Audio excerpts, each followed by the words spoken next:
Апсуарымио с Нателлой Акаба и Розитой Герман. Исторический факультет МГУ, 60-е годы. Да. Институт востоковедения, позже, Ну да. аспирантура. Далее депутат Верховного Совета Республики Абхазия, то есть первого парламента, как мы его называем. МГУ – это планка, тем более в те годы, 60-е, да и позже. Я это окончила планка. МГУ в 1968 году. Да. Кандидатская – это наука. Это, Это наука. Ну, естественно. Да, парламент – это уже политика. Политика, Да. конечно. Мой вопрос, что в этом алгоритме ваше призвание, а что случайность и неожиданность? Ну, честно говоря, вот я довольна, что мне пришлось заниматься и наукой, и политикой. Меня это вполне устраивало. Ну, а сейчас я, конечно, предпочитаю наукой заниматься, ну, политологией. Тема вашей кандидатской диссертации называлась так: «Колониальная политика Британского империализма в Катаре». Да, да. Но мне интересно, но хочется спросить, прошло столько лет. Работа идеологически устарела уже? В мире сколько конечно, изменилось? Конечно, устарела. Это же было в советское время.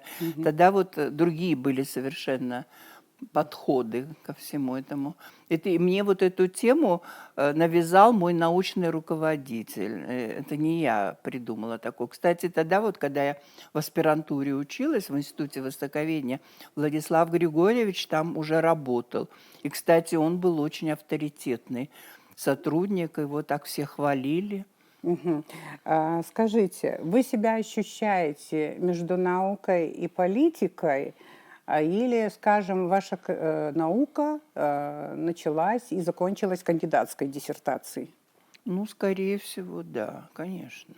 Но сейчас вы вернулись обратно в науку, можно так сказать? Я в какой-то степени, да, но в то же время, если вот меня какие-то политики приглашают и хотят услышать мое мнение, я всегда с удовольствием участвую в их каких-то вот разговорах. Ну да, а вот это ощущение между наукой и политикой, вот если бы я не ушла бы в политику, я дальше продолжила бы науку, вот такого ощущения у вас нет? Ну, нет, абсолютно нет. Филологический факультет АГУ. Вы русист, русский язык и литература, да? А затем пошла журналистика. А где во всем этом алгоритме ваше призвание? Дело в том, что я с самого начала хотела, конечно, быть журналистом, но так как в мое время и, по-моему, сейчас не было русского сектора отделения журналистики, да, так как абхазским я не владею, к сожалению, и мне, конечно, советовали поступить на филологический факультет и выбрать русский язык, Кто литературу. советовал? Интересно, да. Ну вот в школе как-то вот это пошло, даже я не могу вспомнить, но вот это был единственный такой вариант. И вы знаете, я абсолютно об этом не жалею, потому что я, несмотря на то, что это были послевоенные сложные годы, я смогла получить образование в очень широкой сфере. Да, там не просто литература, там много всего. И, к счастью, с такими преподавателями меня жизнь свела, да, которых нет на других специальностях, понятно. И, к сожалению, их и сейчас уже нет, может быть, в жизни, но я их застала, и они колоссальное влияние на меня оказали. Вот одна из них, это вот Маргарита Глебовна, конечно, Ладария.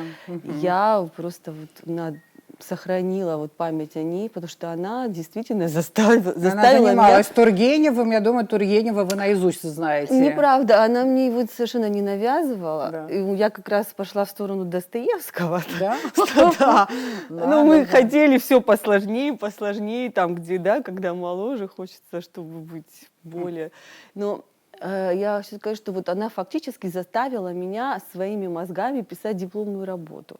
То есть я не знаю, как это сейчас происходит, но я переписывала, то есть выводы, вот это все, конечно, понятно, что мы опирались на литературу, все это понятно, но тем не менее, и вот после этого, еще даже на курсовых, вот это умение работать самой, которое она буквально, вот, можно сказать, заставляла, вот, я это навсегда вынесла. Розита, я почему задаю этот вопрос? Я просто по себе тоже знаю. Когда я начинала науку, мне предрекали такое успех, там, успешное занятие по науке там, и так далее, и так далее. Но так получилось, что из науки вдруг я оказалась в политике, в общественной жизни, а теперь здесь и так далее. Поэтому мне просто интересно вот это ощущение между профессиями, когда ты оказываешься между профессиями, вот ощущение. Вот, я всегда чувствую какую-то незавершенность везде. А вот что вы чувствуете? Что вы ощущаете Я между ощущаю, профессиями? что вот я по натуре есть во мне такая учителька. И если когда-нибудь так сложится моя судьба, я вполне могла бы быть преподавателем. Вот мне так, я ужасно преподаватель русского языка в плане того, что я не грамотность в этом смысле хромает, но я очень люблю литературу, и мне кажется, я была бы хорошим преподавателем, особенно если вот поставила бы такую цель перед собой. 2 года я работала в школе, даже классным руководителем была. И это была хорошая такая проверка на прочность. Первый парламент. Да. Это уникальный парламент, в том числе и потому, что на выборах абхазы не конкурировали друг с другом. О том, Нет. как происходило Почему выдвижение, вы можете конкурировали? вспомнить? Да, конечно. Вот я же тогда вот была членом Айтгылара, и они мне предложили выдвигаться. Я сама тогда даже не собиралась заниматься политикой. Ну, я занималась только вот абхазскими какими-то проблемами, когда вот в Айтгыларе была. Ну, и они мне предложили выдвигаться в депутаты. Ну, когда вот начали меня уговаривать, я согласилась. И меня в новом районе выдвинули. И у меня там оказалось 3 конкурента, все мужчины. Но тем не менее вот мне удалось выиграть. Это благодаря тому, что Айтгылара вело такую активную работу. А вот выдвижение кандидатов как в основном происходило? Через Айтгылара или были самовыдвиженцы тоже? Нет, ну были и самовыдвиженцы, но я лично вот от Айтгылара была, и не только я, Сергей Шамба там, и многие другие тоже члены, ну вот Сократ Джинджоли, мы все были от Айтгылара. Из истории, мне было 13 лет, когда война началась, то есть я застала советское время, я застала больше со слов родителей, как они восхищались. Ну, в первую очередь Владислава Марзенба, и, конечно, вот мы смотрели дома, вот это была политика, она была всегда дома, присутствовала.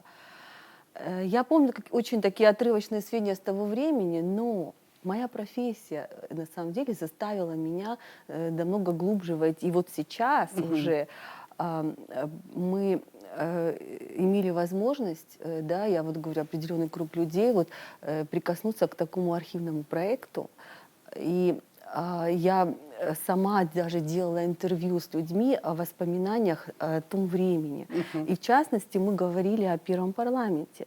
И у меня достаточно большой вот материал на эту тему, аудио. Вот это был все-таки уникальный опыт выборов и вообще деятельности парламента, и он повторится. Вы знаете, это был когда-нибудь, да. уникальный опыт состояния общества. Ну, понятно, тогда был общий такой, да, противник, да, в обществе, и он заставлял всех объединяться, потому что все были в очень таких, ну, сказать, в одинаковых условиях давлений. Но посмотрите, в тот момент очень серьезно объединялось и не абхазское население, да, вокруг вот этой идеи. Идея, я так понимаю, свободной Абхазии. И когда мне очень нравится, вот, когда вот, про Айтгылара, да, вот воспоминания, когда люди говорят о том, что несмотря на довольно жесткие советские условия, несмотря на то, что это могло повлечь за собой увольнение с работы, были такие случаи и так далее, люди все-таки отстаивали свою идею, да, они шли до конца. Это было еще и до Айтгылара. И до Айтгылара было, но вот просто в тот момент это уже, я так понимаю, уж слишком серьезные стали, обострение очень серьезное, да, 89-й год, Конечно, он показал, что все не просто так, да, все не остается на уровне разговоров. И вот для меня это было уникальное состояние общества. Вот очень часто, да, вот в своих воспоминаниях... Наверное, потому и парламент был уникальным, да? А парламент, вы сами, да, знаете о том, ведь он формировался не по принципу, как сегодня, да, Мгм. он Да, вот формировался это по интересно. принципу лучших. И даже в сфере самих абхазов не было такой конкуренции, потому что люди просто соглашались с тем выбором, который предоставлял Айтгылара, да, и люди ездили по районам, просто говорили, вот здесь, в списках у нас вот такой человек, значит, нужно поддерживать Да, и они его. понимали, что так нужно. Для Так общей нужно, цели. да. И посмотрите, как это сработало. Ведь это сработало, потому что даже грузины, да, на тот момент, они признают до сих пор в своих интервью, мы их тоже видели, о том, что абхазская часть была сильнее, вот просто в том парламенте. А чем она была сильнее? Потому что это были люди, это интеллектуальная элита Да, была. прошли самые-самые. Конечно. Да, самые-самые, да, вот интеллектуальные, это Просто вот подготовленные. неужели вот состояние именно вот такой борьбы жесткой, когда есть вот внешний враг и действительно очень серьезная угроза, да, сохраниться, вот, да, когда вот здесь уже все внутри находится, только это заставляет мобилизоваться, да, общество и действительно делать ставку на лучших. Потому что с тех пор все поменялось. Хотелось бы, чтобы вы вспомнили, рассказали о женщинах, депутатах этого Ну, парламента для меня с это точки очень зрения актуальная профессиональных тема. качеств, личностных Да, качеств. конечно. Ну вот вначале, вы же помните, что вначале этот парламент состоял из абхазской, грузинской фракции и фракции других национальностей. Ну и тогда вот в абхазской фракции было только две женщины. Это я и Авицба. Да, Авицба, да, ага. да, да. Ну а вот в этой в Грузинской. грузинской там тоже, ну, несколько, ну, немного было женщин, я не помню сколько. А вот в этой, где вот россияне там, ну и другие, ну, российские э, эти кандидаты были, еще какие-то, вот там были женщины тоже, но почему-то вот среди, когда вот у нас раскол произошел нашего этого первого парламента, вы же помните, когда мы решили вернуться к тому, как вот Абхазия была, ну, когда Советский Союз развалился, Ну мы да. же, да, мы вернулись к тому, что Абхазия это Конституции республика. 25-го Да, года. Конституции вернулись к 25-го года, Конституции, да. да, старые Конституции вернулись. И грузины устроили там такой дебош, они ушли. И после этого, да, и эти вот негрузинские представители, которые там вот были, некоторые ушли с ними, а другие остались с нами. Это вот армяне, вот Тополян, ну и Русскоязычные другие. депутаты, Какуев был Да, с вами какую, в да, одной да, они все фракции. вот были Да. в этой фракции, но они все с нами остались и Ага. упорно вот нас поддерживали Ага, всегда. хорошо. Вот я, когда вспоминаю про женщин в этом парламенте, я вспоминаю именно Астемирову. Ага. Астемирову. Ну, Вот, она, она, в общем, грузинский депутат, да, да, да, с да. адыгской фамилией. Она была всегда на стороне грузин. Ну, о профессиональных качествах и личностных вам не хотелось бы говорить этой женщины, потому что она была очень громкой в то время, очень крикливой, вот я так Ну, я помню. помню, что она была активная такая, но конкретно вот не помню сейчас, что она там, какие. Но я помню, что она занимала прогрузинскую позицию. Кроме Я Натальи знаю Нуриевны. всех депутатов этого, опять же, в силу того, что мне пришлось изучать этот период, Ага. к счастью Ага. моему.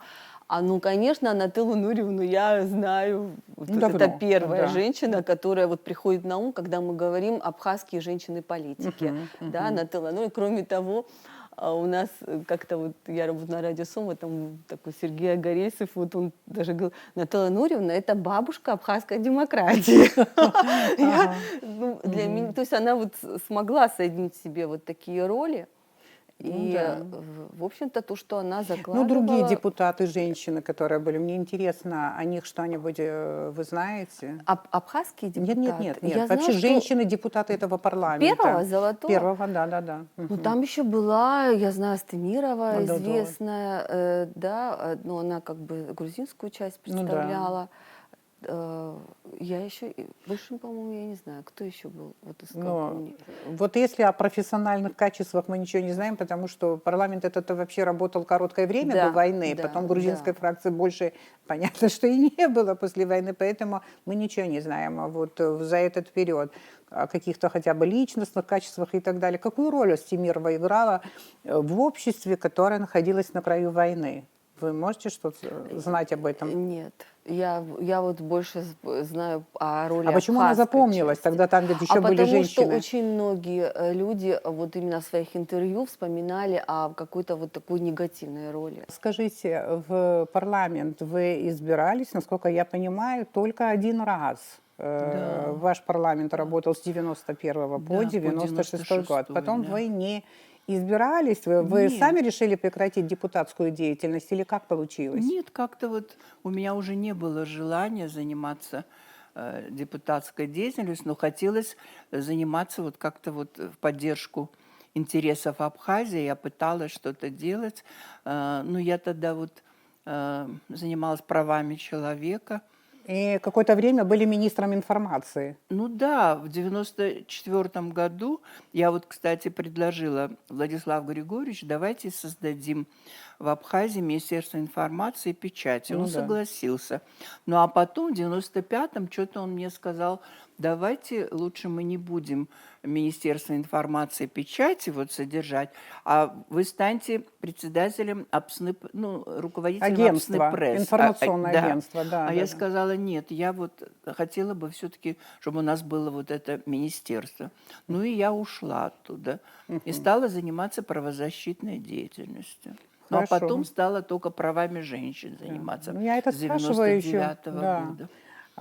Спрашиваю, потому что вот очень многие депутаты и вашего созыва, и последующего созыва, они много раз Да, да, да. Да, баллотировались да, в да. нескольких, в 3-4, наверное, созывах Ну парламента это тоже, да, значит, да, да. оставались, сидели, работали и так далее. Вот вы были успешным депутатом, и то, что вы так резко практически прекратили Ну, эту что-то у меня деятельность, не это было уже тогда желания не было быть желания, да? парламентарием. Да, то есть вы видели другое поле деятельности, и было Да. много интересного и нужного, чем Ну можно было. да, да.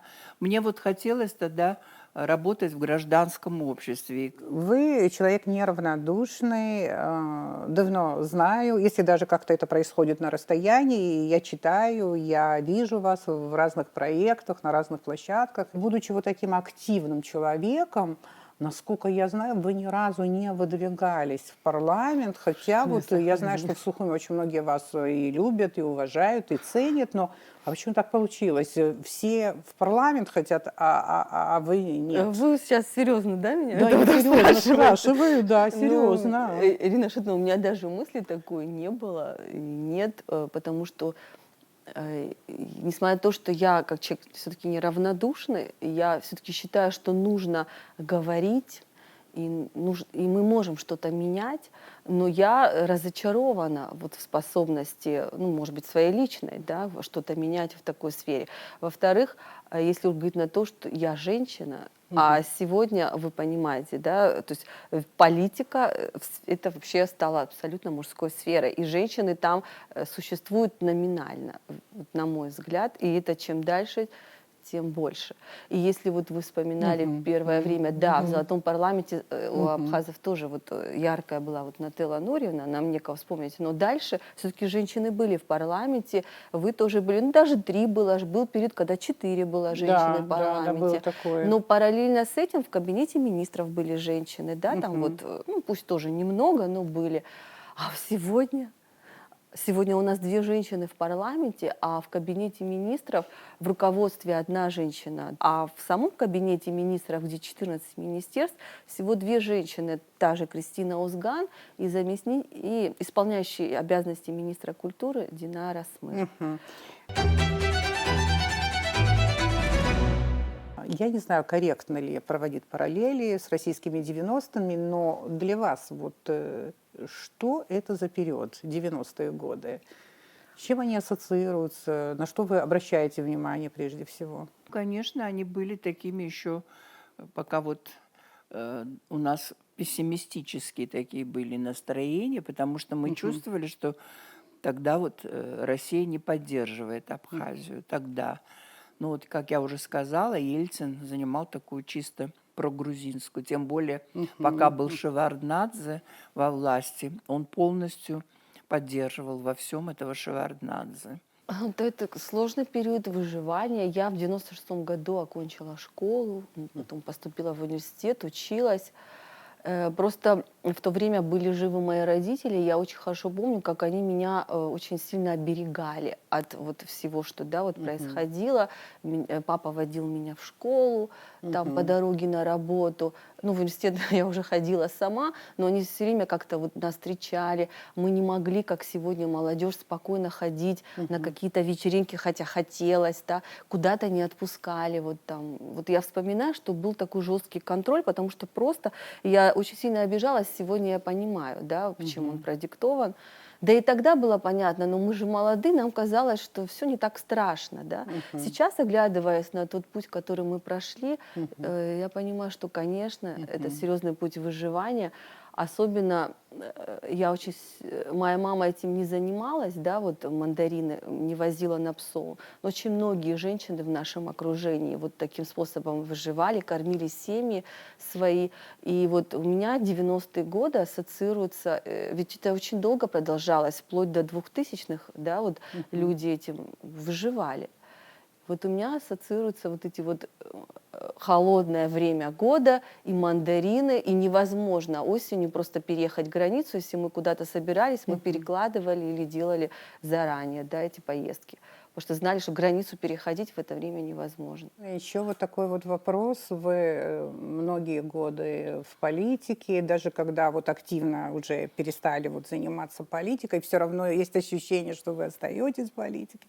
Вот мне интересно, активная оппозиционная деятельность была вот в вашей биографии? Вот в какие-то годы активная оппозиционная деятельность? Нет, я, честно говоря, вот моя главная вот тема вот политики, которой я занимаюсь, это деизоляция Абхазии, чтобы Грузия как-то изменила свое отношение к нам, чтобы она с нами подписала мирный договор, и все вот мои действия были направлены на это.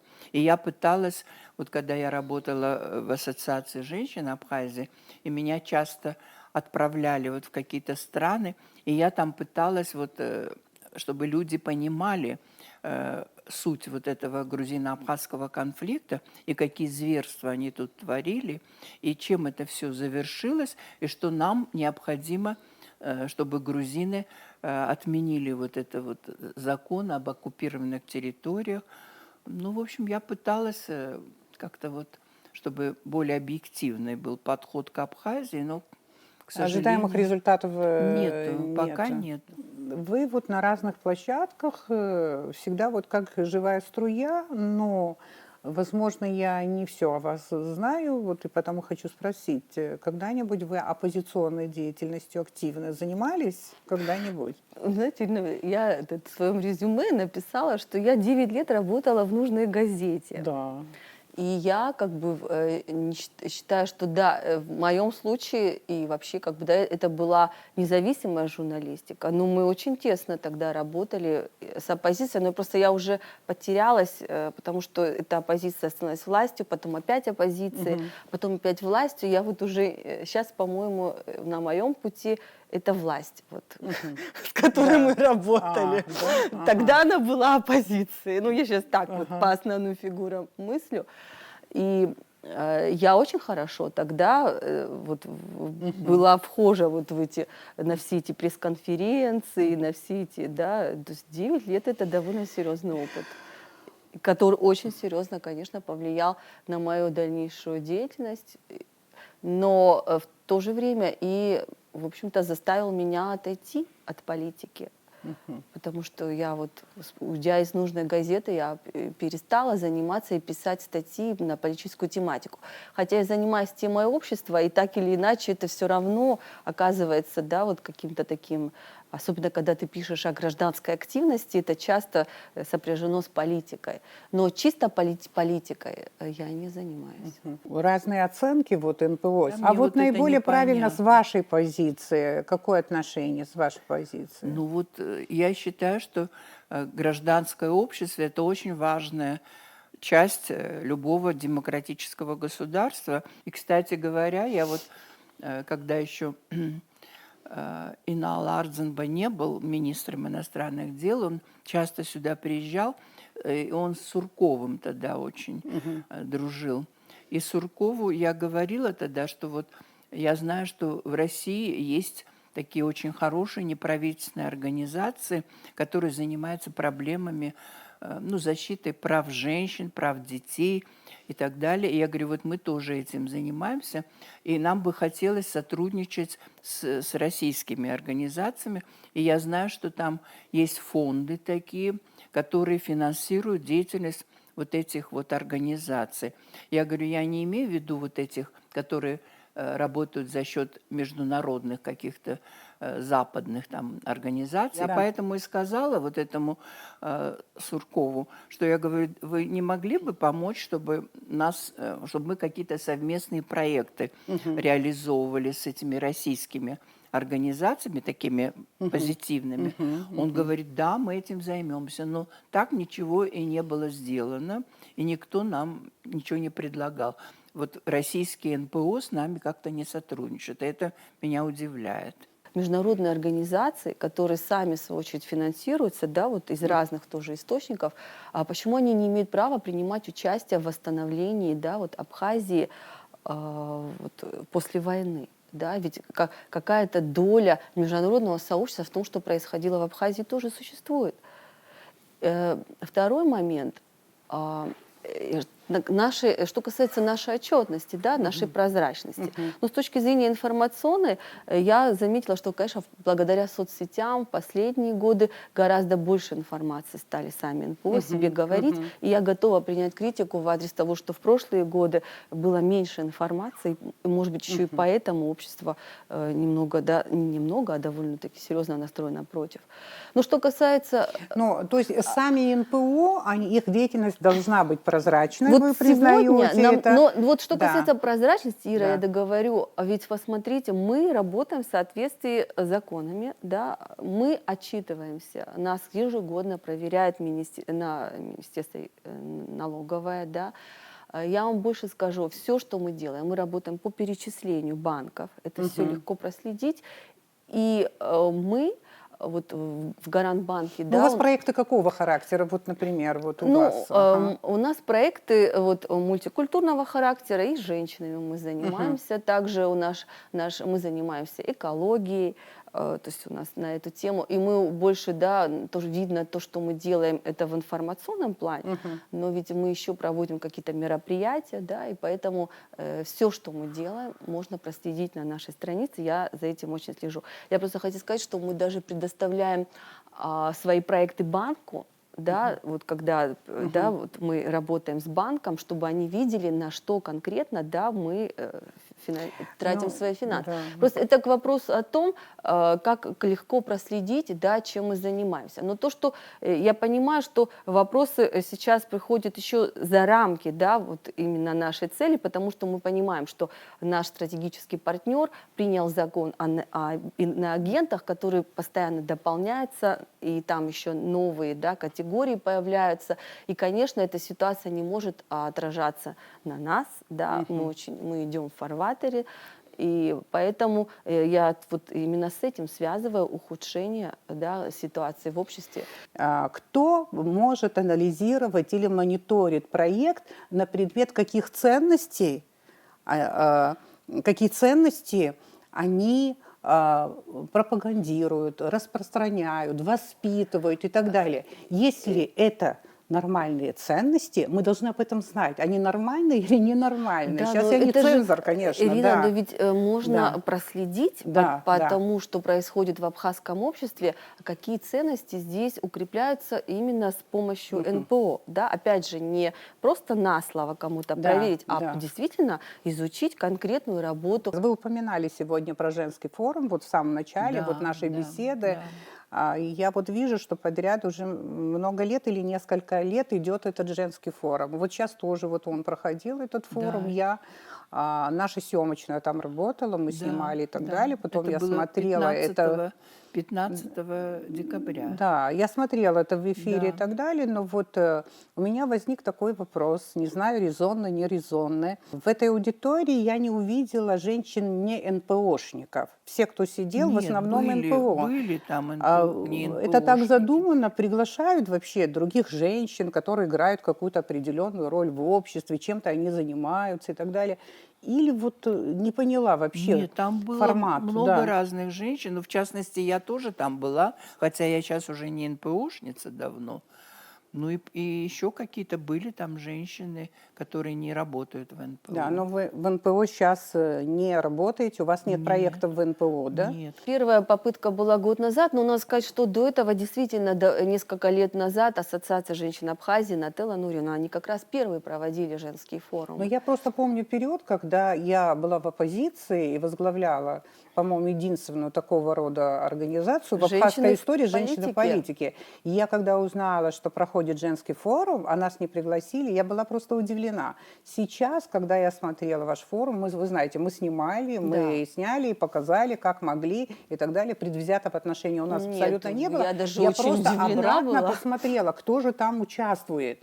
Но почему только НПОшники, можно спросить? Были там Ирина не Шутовна, НПОшники? поверьте мне, я лично пригласила всех, да, и представителей ведомств, да, и к нам пришла, я очень ей благодарна, Алина Худякова из внутренних дел, да, министерства, она даже выступила в То есть конце. другие не пришли, были приглашены, но не пришли? Нет, не пришли депутаты парламента, в том числе не один, 4 депутатов парламента мы приглашали, представители прокуратуры, но к нам представители соцслужбы пришли, да, вот, ну почему нет, были уполномоченные по правам ребенка и по правам человека.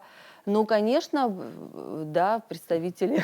Но это и был и женский форум, как бы он создавался для того, чтобы дать посыл и показать, с чем мы работаем, да. Но теперь вот для тех, кто не пришел, да, вот буквально в понедельник все наши доклады, все наши, включая наше обращение, мы, конечно, вместе с нашей вот определенной статистикой, с информацией, да, которая может помочь тоже в работе, мы все это развезем в те ведомства, которые к нам не пришли, чтобы у них была эта информация, потому что мы заинтересованы. Мы делаем все-таки одно дело. Но я помню время до нашего признания, когда очень многие люди, кто был в политике, кто не был в политике, тоже говорили, думали о том, что Россия нас никогда не признает, и главным аргументом этого все-таки считали то, что вот Россия боится создать некий прецедент для наших братских северокавказских народов и так далее, думали так. И в этой связи вот дальше у меня такой вопрос. На мой взгляд, после 30 сентября 1993 года, это наша победа в войне, другого, более важного события, чем признание Абхазии нет, и поэтому хочется спросить. 26 августа 2008 года заявление президента Российской Федерации Медведева для вас было неожиданностью? Ну, это было приятной неожиданностью, честно говоря, потому что вот когда Ельцин был президентом, вы же помните, какую он занимал прогрузинскую позицию и как он старался всегда вот нас убедить в том, что мы должны в составе Грузии оставаться, это шокировало просто. Ну а когда вот стали президентами Путин, а потом Медведев, это очень улучшило ситуацию. И я была приятно удивлена, конечно. Вот в этой связи с нашим признанием вы подчеркиваете значение личности Сергея Васильевича Багапш и его роль в этом событии? Ну, несомненно, конечно, у него были очень хорошие отношения с московскими лидерами. Ну и кроме того, я считаю, что Саакашвили тоже сыграл для нас такую хорошую роль, потому что он такую ужасную политику вел и пропагандировал вот эту идею о том, что Россия оккупировала Грузию, и это привело вот к таким решениям со стороны России. Так что Саакашвили тоже сыграл, хотя он сам этого, конечно, не хотел, но у него получилось, что он способствовал признанию Абхазии Да, и вот Южной Осетии. Сергей Васильевич Багапш, главное его качество как лидера, он умел вот вести грамотно политическую игру, дипломатию. Конечно. Я считаю, что это был один из лучших президентов Абхазии. И мне так жалко, что он так рано ушел из жизни. Он был еще тогда молодой человек.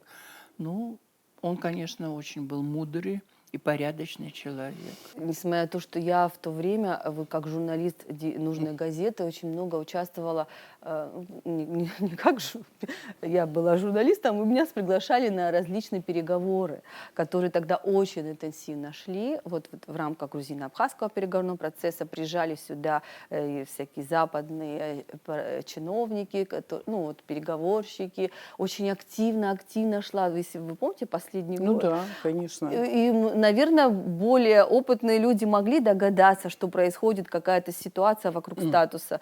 Но я, честно говоря, и когда это произошло, и когда это прозвучало из телевидения, для нас, конечно, это было шоком. И мы собрались на площади, да, то есть до сих пор это... Ну, это было и шоком, и это было счастьем. И вообще, да, ни я не предполагала, Ну что да, нас мы все признает думали, Российская Россия нас не Федерация. признает, И у России потом свои пошел проблемы. еще такой каскад признаний, да, Да. вот уже другие страны, там несколько стран.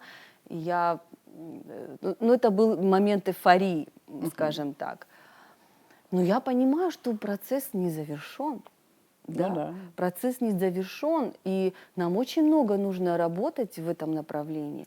Самое важное, что мы находимся в процессе. Да? Никто не знает, точно так же, как и с признанием Абхазии, никто не знает, что нас может ждать. Но гораздо лучше находиться в процессе разговора, особенно тогда, когда угрожает, действительно, нам угрожает опасность. Да, Мы не да. можем это отрицать. Но вы же понимаете, именно эта угроза и заставляет нас сфокусироваться на определенных приоритетах. Почему сегодня, скажем, да, Абсолютно не государство против заявляет о приоритетов, приоритетах, о том, что главное для нас это Россия, потому что Россия гарантирует нашу безопасность. Никто на Западе сегодня ничего гарантировать еще не собирается.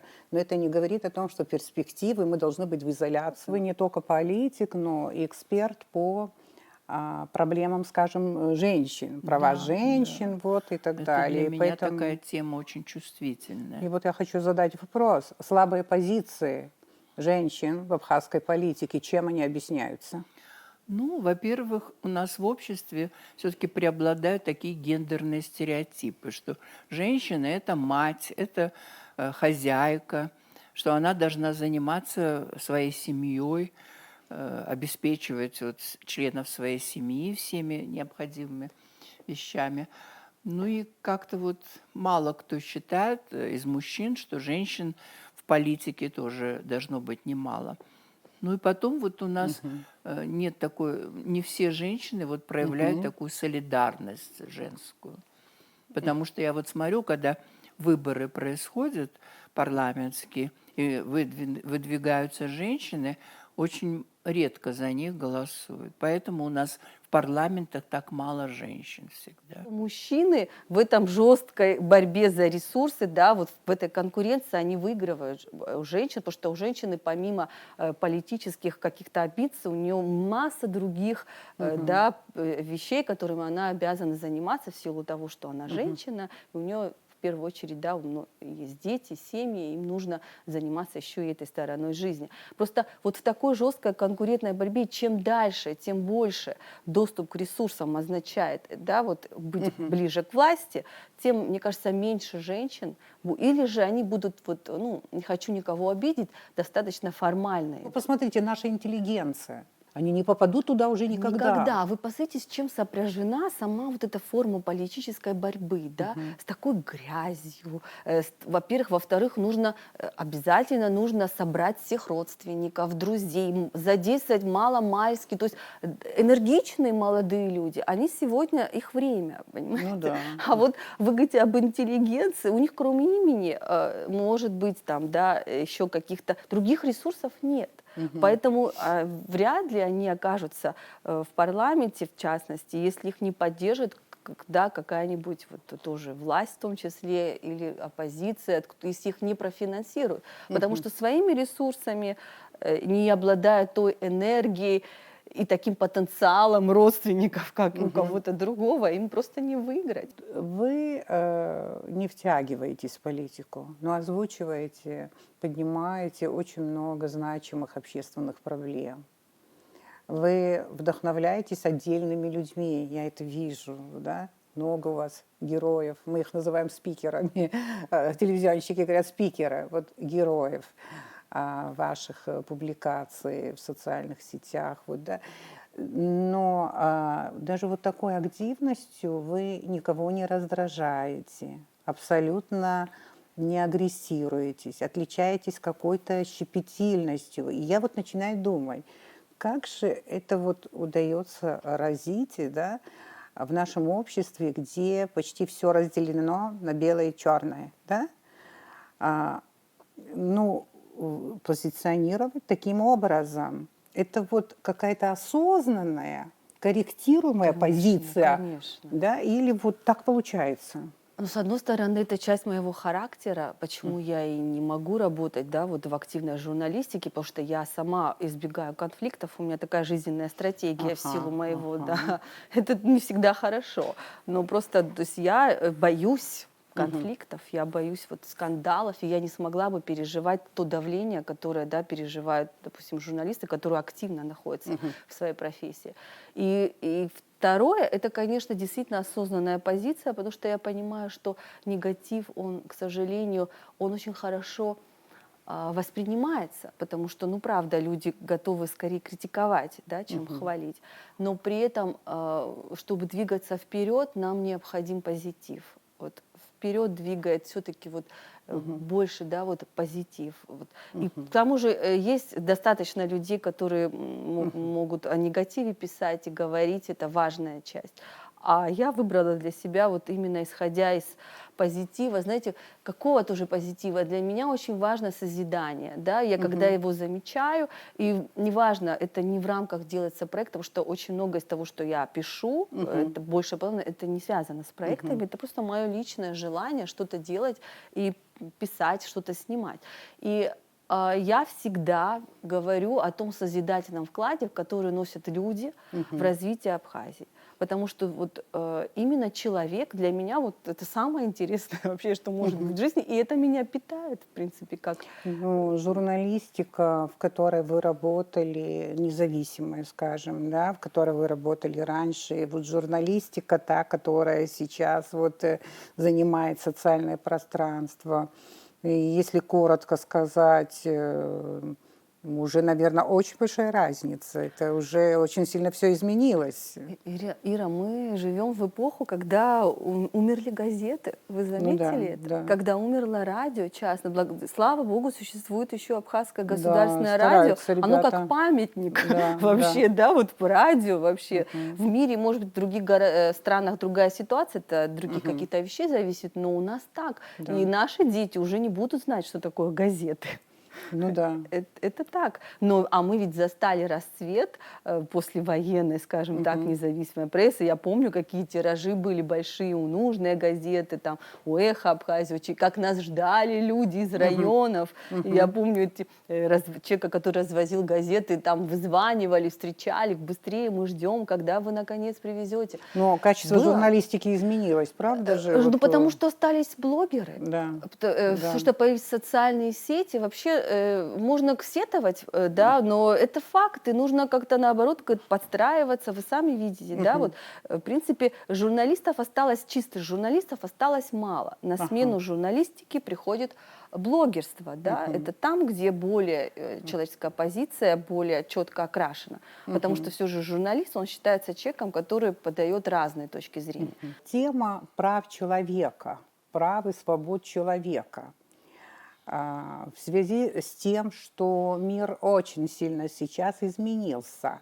Эта тема сместилась на периферию вообще обсуждения, там, актуальности или как? Как сейчас вообще тема прав человека? Ну, это очень актуальная тема для Абхазии, как и для всех других стран. Меня немножко это вот перестало это пугать, как это, потому что времена меняются, да, бывают и такие времена, но ведь права человека, несмотря на то, что там декларация была принята там в каком-то году, там, да, и потом это стало появляться в конституциях, в том числе, да, в нашей конституции это все есть. Меня вот все-таки успокаивает то, что в абхазской национальной ментальности вот уважение к людям, к правам людей, да, в том числе, оно очень созвучно вообще вот с основными. Мне кажется, нам тем, надо что... вот здесь вот копаться, искать Да, и вытаскивать поэтому то, что уходит. есть, И... мне кажется, вот уровень, Да. ниже которого вот абхазское общество не опустится. Я в это очень сильно верю. Вот именно в силу того, что это заложено в абхазском национальном характере. И в первую очередь это, конечно, стремление вот к свободе самовыражения. И меня очень, я это очень ценю. Мы продолжаем абхазский путь. Поговорим, вот, наверное, о нас, о нашем обществе. И у меня вот как бы заготовлен такой вопрос, потому что мне это интересно. В чем наша основная уязвимость? Ну, я считаю, что наша уязвимость, во-первых, в том, что вот мы все-таки не являемся единым таким обществом. У нас всегда вот при любой власти у нас оппозиция такая очень активная. И второе, вот, что меня вот, не устраивает, это то, что все-таки у нас демографическая политика очень неэффективная. И нас все меньше и меньше становится. Это очень опасно, я считаю, для нашего будущего. Поэтому нам надо... Вот я сейчас в ЦСИ же работаю, и я вот стараюсь, чтобы мы занялись вот этой проблемой улучшения демографической ситуации. Но это означает не только вот повышение уровня рождаемости в Абхазии, но и репатриация, потому что я знаю, что во многих странах мира довольно большие абхазские диаспоры существуют. И мне так хотелось бы, чтобы те вот люди, которые хотят вернуться, чтобы они вернулись, и чтобы им тут предоставили самые такие необходимые условия для комфортной жизни. Спасибо. Вы наметили две очень важные проблемы нашей уязвимости. Это демография и деконсолидированное состояние общества. Наша уязвимость в малочисленности, наша уязвимость в том, что все-таки абхазский язык сдает позиции, да, несмотря на то, что я тоже не владею абхазским языком, но я понимаю, что если не будет абхазского языка, да, и не будет абхазов, не будет Абхазии. А я как бы очень хочу, чтобы Абхазия все-таки оставалась, несмотря на все проблемы, которые они есть. И еще, я думаю, наша уязвимость, вот уже тут уже, это, конечно, в уровне нашей образования и компетентности, которые я все-таки, это все-таки большая проблема. Да, это важно. Это важно, и это видно во всем. Вы понимаете, Ира, я вот замечаю, если вернуться к тому, что я делаю, да, вот я очень изучаю аудиторию, да, вот какая реакция на наши статьи. Если я поставлю у себя вот в нашем, да, фонда Сарки в аккаунтах «Абхазский флаг», то там будет очень много лайков, большая будет реакция на это. А если мы пишем статью о учреждении службы патронатных семей в Абхазии или о том, как представители гражданского общества борются за того, чтобы исполнялись, да, нормы по градостроительству, когда это дело рассматривается в суде, на это реакции будет меньше, намного меньше, потому что почему-то люди не видят связи между строительством государства, даже между появлением новых институтов вот, в укреплении нашего государства. Потому что когда у нас появляются новые вот такие важные государственные институты, да, это служит развитию, правильно? Это служит укреплению нашего государства. Когда у нас общество, где люди могут влиять на решения власти, где это в суде, где эти дела доходят до суда, и даже в некоторых случаях, да, суд да, на стороне граждан, ведь это важный прецедент, ведь это говорит о том, что у нас есть шансы состояться как государство, но почему-то люди не видят, да, вот, связи между этими событиями. Но в отсутствии патриотизма, то есть трудно людей упрекнуть, потому что когда есть абхазский флаг или герб, тут, конечно, мне кажется, просто надо работать вот Да, в глубину, да. в глубину. Ну, мы вот мониторим тоже свой сайт, да, наши страницы везде, вот, где мы есть. Я имею в виду абхазское телевидение, и нас тоже иногда поражает. Мы думаем, вот этот сюжет, это супер, это такая болевая точка, это будет столько просмотров, и мы сможем разбудить людей, разбудить иногда человеческое в человеке. Вот так вот думаешь, минимум просмотров. А еще, тема какая-то такая, ну, я не знаю, ничего особенного абсолютно нет. Какая-нибудь пустышка. И столько лайков, столько комментариев. А и посмотрите Инстаграм, да, вот тоже, да, очень активно развивается. Ну, это тоже, да, часть времени. Действительно, как много энергии, да, вот уходит на такую информацию, которая не несет в целом, да, ну, это вот, ну, я не могу тоже осуждать, но для меня, мне кажется, вот более настоящие вещи, они должны быть более серьезно Донести их сложно бывает, да. сложнее бывает именно настоящие Да. вещи. Да. Ладно, будем работать, как вы сказали, правильно сказали, что надо работать. Да. В какой период своей карьеры вы чувствовали, что вы не в своей тарелке, скажем так, вот, да? То есть, по-другому говорят, так, скажем, вы были не ко двору. Если на самом деле вас этот вопрос смущает таким образом, я могу развернуть вот в другой профиль и спросить, когда вам было комфортнее работать, в какой период времени? Честно говоря, вот мне кажется, вот самое такое для меня комфортное было это послевоенный период, когда я старалась заниматься сначала правами человека, потом правами женщин. И я пыталась как-то вот защитить женщин наших, которые подвергаются домашнему насилию.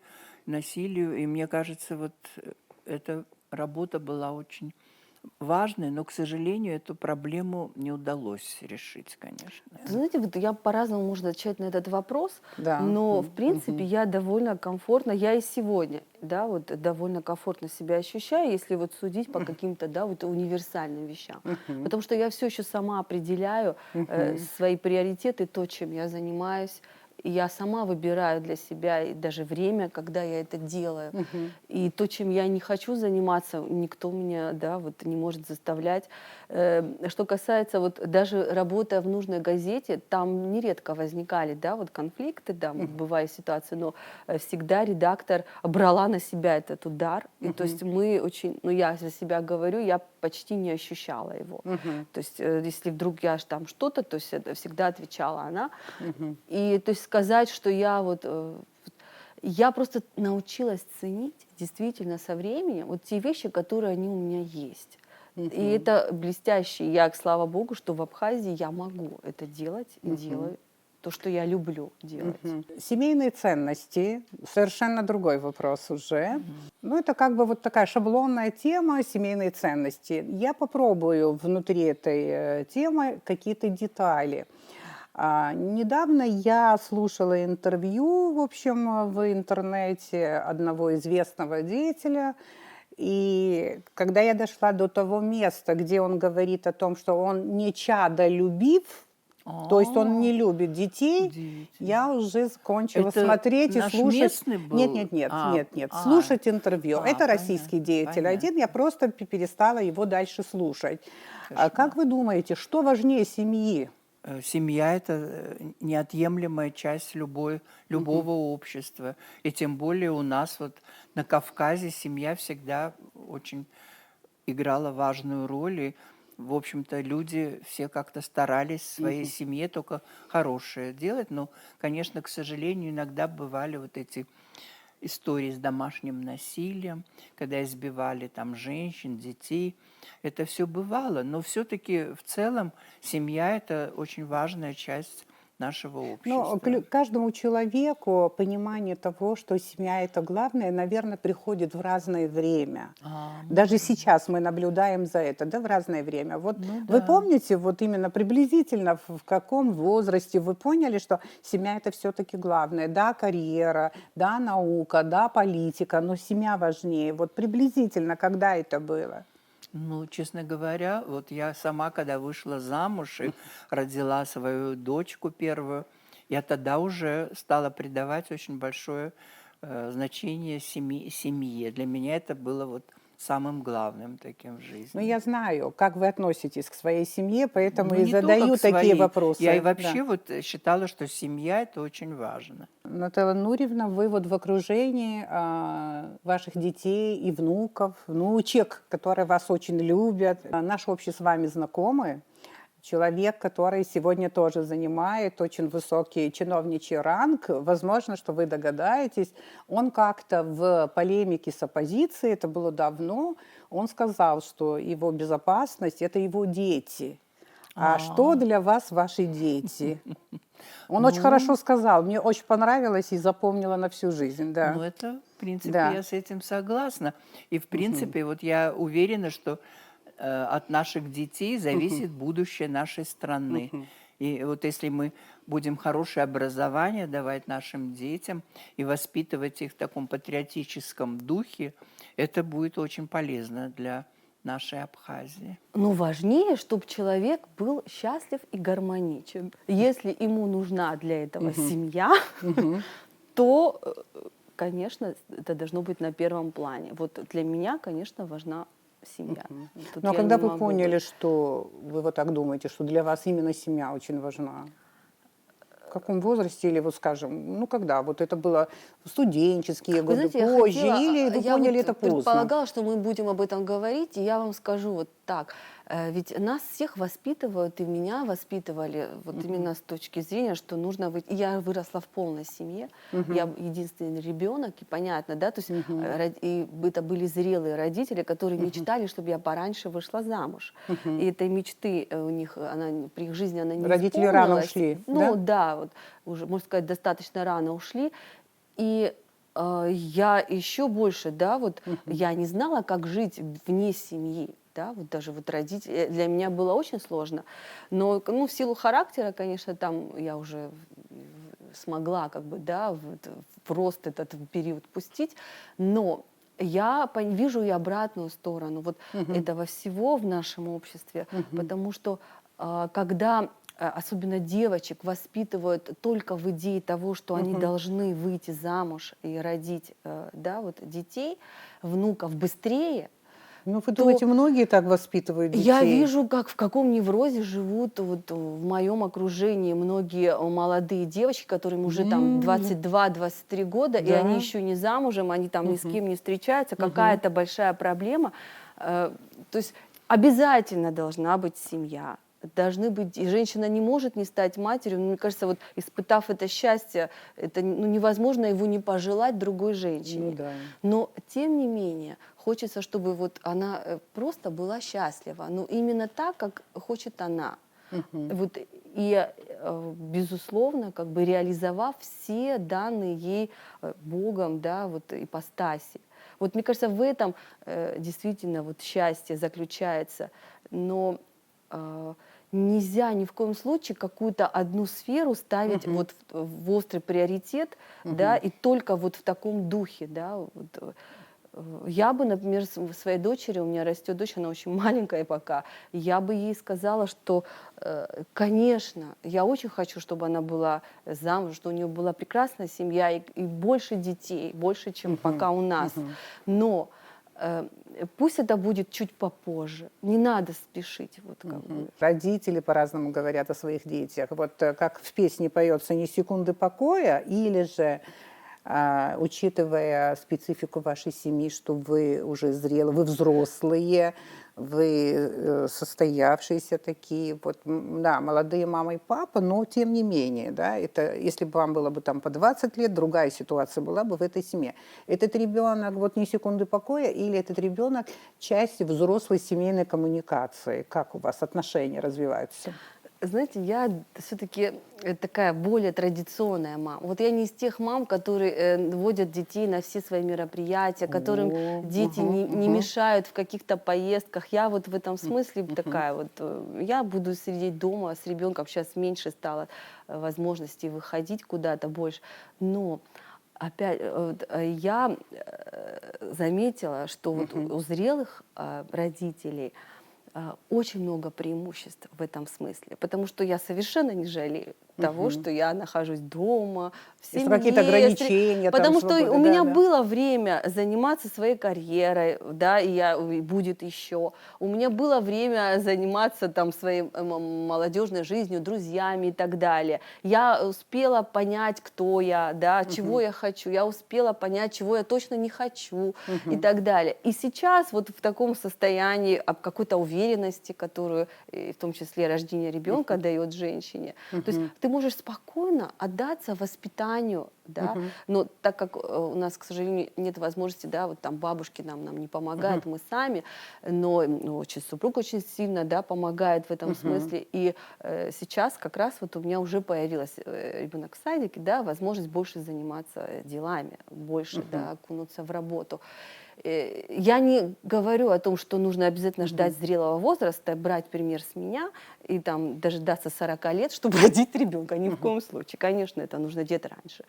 Но у зрелых родителей есть, безусловно, свои преимущества. Очень много говорят о тщеславии родителей, особенно в наше время.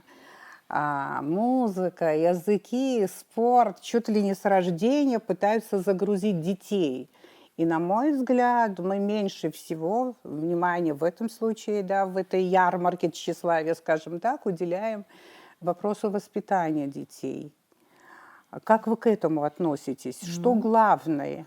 Ну, к сожалению, я согласна с тем, что вот не во всех семьях воспитанию и образованию детей придают такое серьезное значение.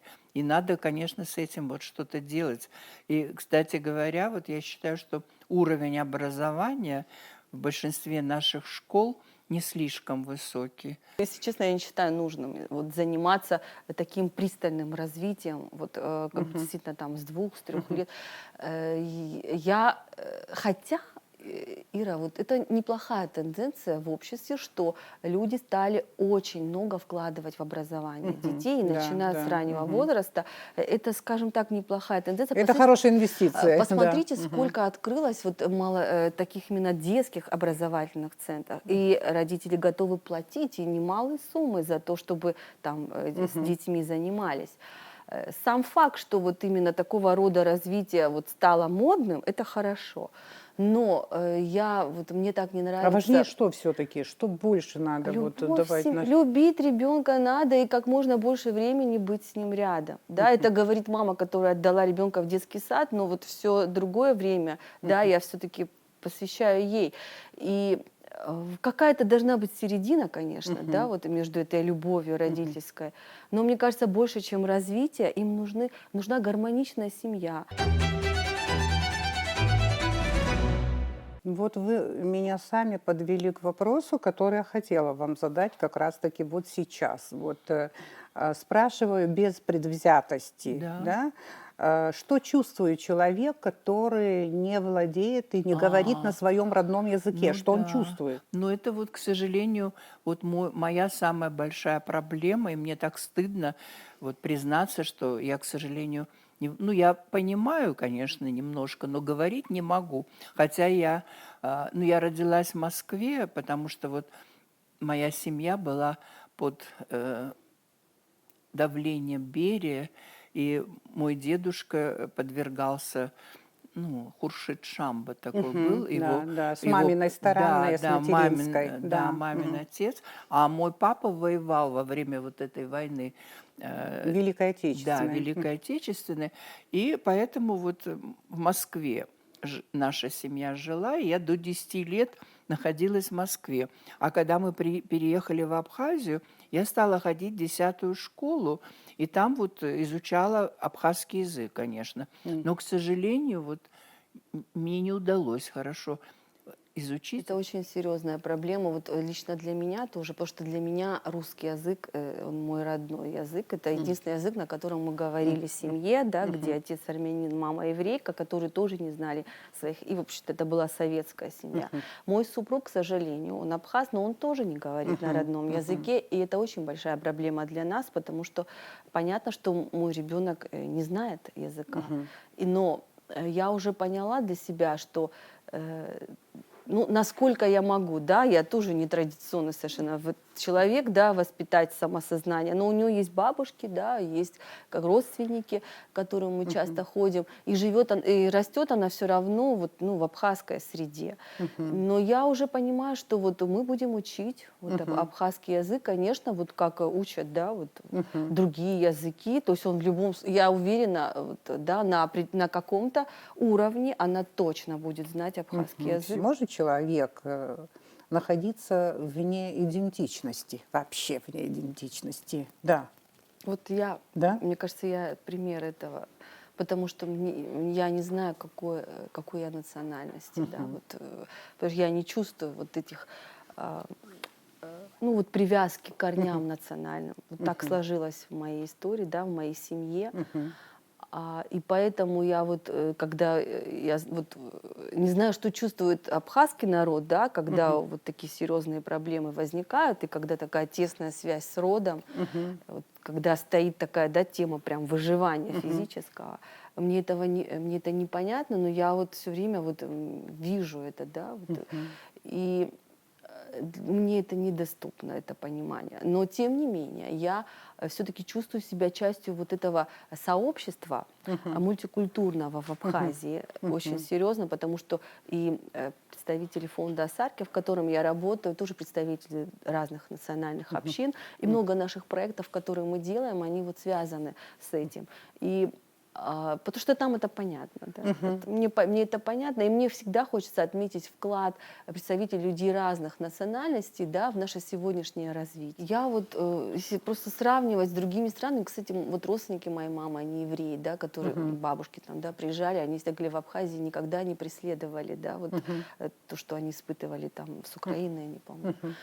И я думаю, если сравнивать, да, то есть, в принципе, есть возможность для того, чтобы представители других, да, национальностей, в принципе, ощущали себя в нормальной ситуации в Абхазии по сравнению с другими, даже вот близлежащими странами, где идет просто навязывание, да, вот, чего-то. В Абхазии этого нет. И посмотрите, какая тенденция, Ира, вот сейчас происходит. Я-то занимаюсь людьми, которыми встроены в наше общество, а посмотрите, что происходит, как много людей сюда переезжают, да. Уже мы этот процесс, я не знаю, вот мне так интересно было бы изучить, да, корейцы, афроамериканцы, да, я уже молчу о Средней Азии, и на каком это уровне происходит, как они здесь, ведь часть людей даже уже с семьями, афроамериканцы находят работу, индийцы прекрасно работают, да, вот Индия, да, где мы, где Индия, Китай. То есть Абхазия, пусть это не массово, конечно, это не массово, но тем не менее это происходит, и все-таки общество меняется. Может быть, они не встроены в наше общество, но сейчас сейчас такая ситуация. А я занимаюсь как раз примерами, как вот просто один маленький пример, да, вот женщина уже 5, по-моему, 6 лет, она живет в Очимчирах, русская женщина из Самары, музыкант, скрипачка, создала ансамбль «Капричо», Да, я в скрипичный курсе, да. ансамбль в Кварчале, ездят туда дети из Гала и Очимчиры, сама она туда ездит дважды в неделю на автобусе, надо видеть, как они бегут с репетиции на этот автобус, чтобы не опоздать. И они там играют. Вы понимаете, вот ты приезжаешь в Квачал, людей мало, тишина. А вот эта большая отремонтированная музыкальная школа, дети стоят, играют на скрипке. Понимаете? И вот эта Классно, женщина из да. Самары, она это делает. Да. То есть вот такой вклад, да, вот в развитие, это ведь развитие, понимаете? Потому что культура, это я не знаю, как по-другому. Постскриптум. Обычно у нас вопрос про Абхазию. Можете без такой подробной расшифровки коротко тоже ответить на вопрос, но он тоже очень важный с моей точки зрения. В решении какой проблемы мы находимся в течение целого ряда лет в тупике? Я считаю, что проблема того, что Абхазия, вот согласно большинству это государств мировых, находится в изоляции, и очень многие страны вообще про нас ничего не знают. А мне вот хотелось бы, чтобы о нас знали больше. И о нашей истории, вот как мы много перенесли всяких горестей. И вот мне кажется, что мы должны как-то более активно общаться с внешним миром. И мне бы хотелось, чтобы больше стран признали Абхазию в качестве независимого государства. И еще вот я считаю, что у Абхазии такой огромный потенциал, такая прекрасная природа, такой климат великолепный. И мы должны это в полной мере использовать, чтобы наша страна стала процветающей страной. Я сама в тупике, потому что я не знаю, в решении какой проблемы мы как бы серьезно продвинулись. Не, ну там, где Как бы вот динамика есть, а вот где тупик, вот просто стена и не знаю, трудно. мне куда ни кинь, для меня, ну да, может быть, где-то не совсем тупик, все-таки есть какие-то вещи. Я сейчас говорю о глобальных каких-то, Да, конечно, о системных, глобальных, конечно. Вот, о системно образующих вещах. Вот буквально сейчас перед выходом мне позвонили, сказали, ты не знаешь, вот пришла женщина, у нее 2 детей, третьему она беременна, вот как она хочет продукты, кто-нибудь помогает, куда ей обратиться? Мы вот эту тотальную бедность, которая есть, вот, особенно в районах, мы ее как бы не... Это просто на фоне того, как живут очень многие другие люди, да, вот здесь, вот это вот показуха, ну, я не знаю. Какие изменения вы чувствуете? Причем мы этот вопрос можем как-то вот так на какие-то фрагменты. Изменения в государстве, изменения в обществе, изменения в людях. Вот какие изменения? Ну, поразмышляйте, пожалуйста, какие изменения вы замечаете, наблюдаете? Я помню, что вот в советское время Очимчир это тоже был такой туристический центр, тем более, что там рядом вот этот аэропорт был Сухумский, и это было очень позитивно для Очимчира. И я надеюсь, что сейчас тоже вот улучшится ситуация в Очимчире. Кстати говоря, я очень переживаю за Ткварчал.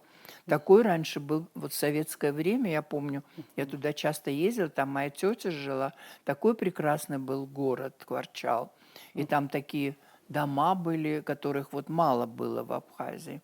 А сейчас это такой заброшенный город, и мне кажется, это очень Ну несправедливо. вот туристическая отрасль начала там развиваться. Вы не ездили туда? Ну да, я слышала, что там вот горный туризм может развиваться. Ну, слава богу, конечно, но хотелось бы, чтобы и для местных жителей тоже там улучшалась ситуация, потому что я знаю, что очень многие жители Ткварчала уехали из этого города и поселились в каких-то... Кстати говоря, и вот меня еще тревожит, что из сел многие люди, особенно молодежь, уезжают.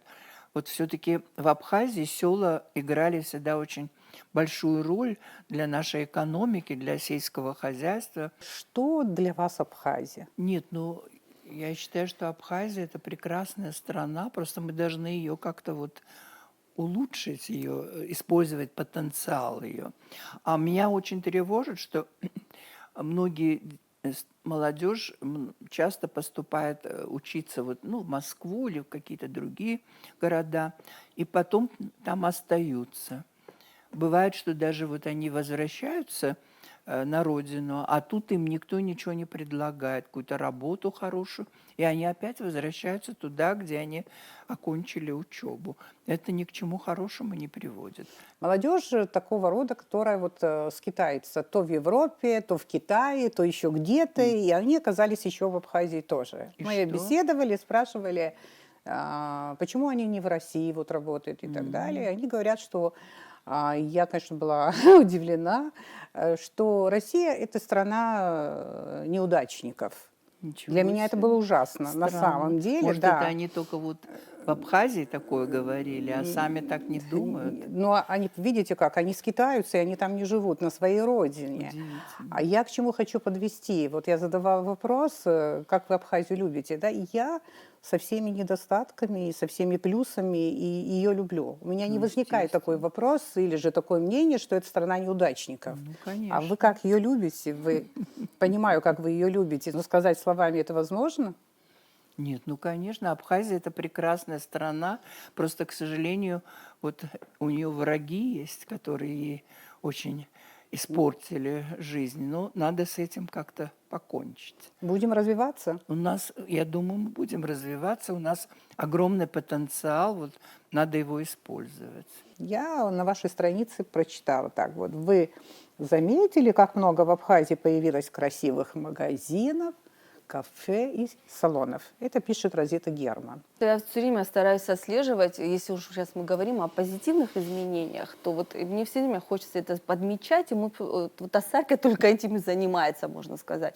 И вот что касается цитаты, да, действительно, вы заметили, как много у нас стало молодых, уверенных в себе, самостоятельных женщин, которые уже заняты своим делом. Да, они, пусть даже маленькое, но какое-то у них есть собственное или хобби, которое становится им способом существования, или это бизнес. Мне Вячеслав Чирикба недавно говорил, что вот он преподает на международных отношениях, вот сейчас выпуск, он говорит, ты представляешь, говорит, там практически все студенты, студентки, они уже чем-то занимаются, они уже чем-то заняты, у них уже есть какая-то работа, у кого-то там свое дело. И это меня радует, потому что вот это молодое поколение, ну, женщины сейчас не только в молодом поколении, в взрослом тоже, да, вот стали более самостоятельными экономически. Это молодое поколение, которое намного прагматичнее нас. Но это вот общая тенденция 21 века цифрового общества, да? Да. И все-таки у нас появилась вот эта вот молодежь, которая рассчитывает на себя. Да, они и родители им успели дать хорошее образование у многих. Все-таки это уже то поколение, не сразу послевоенное, когда выживанием занимались. Не все же просто так. И вот потому что этому поколению не скажешь, что мы же чего-то сами не можем. А если не можем, то по какой причине давайте ее менять. Они рассчитывают на себя. Вы в прошлой передаче говорили о амбициях. Вот у них есть эти амбиции. Другое дело, насколько они подкреплены, но это вот знак времени. И я очень верю, что и женщины у нас тоже такие же амбициозные, более... Хотя мне говорят, что вот посмотрите, что происходит в деревнях, там, в районах, там другая как бы ситуация, не нужно со столицей все сравнивать. Но для меня столица тоже показатель, да, Конечно, очень серьезный. конечно. И я уверена, что это будет все время только нарастать. То есть все больше будет сильных женщин, которые... Ну, сильных в каком смысле сильных? Экономически независимых. Потому что любая женщина, конечно, она хочет тоже иметь возможность быть слабой, да, это понятно. Но... Ну, меняются люди, значит, И я верю, меняется что, и может быть, они общество. пойдут когда-нибудь и в политику, да, Ну да. имея такую за собой капитал и какую-то определенную уверенность в себе. Ну и молодежь. Вот у меня, я все же думаю, что вот с этой молодежью со временем мы сможем, да, все-таки довести до конца, вот, наполнить содержанием идею вот, Ну, абхазского если государства. мы сейчас ничего не упустим, и если еще раньше мы не упустили, тогда все Не будет могу хорошо. с вами не согласиться, Можем очень это многое так. упустить, я думаю, что и упускаем тоже. И уже пропустили много времени в этой связи. Ну вот другой Поэтому- школы нет, да, вот как могли, вот так и выживали. Вот что могли, вот, ну, сделали. Тоже, кстати, неплохо. Есть государства, члены ООН, которые намного, я признаю, ну, я считаю, что Абхазии даже в подметки не годятся.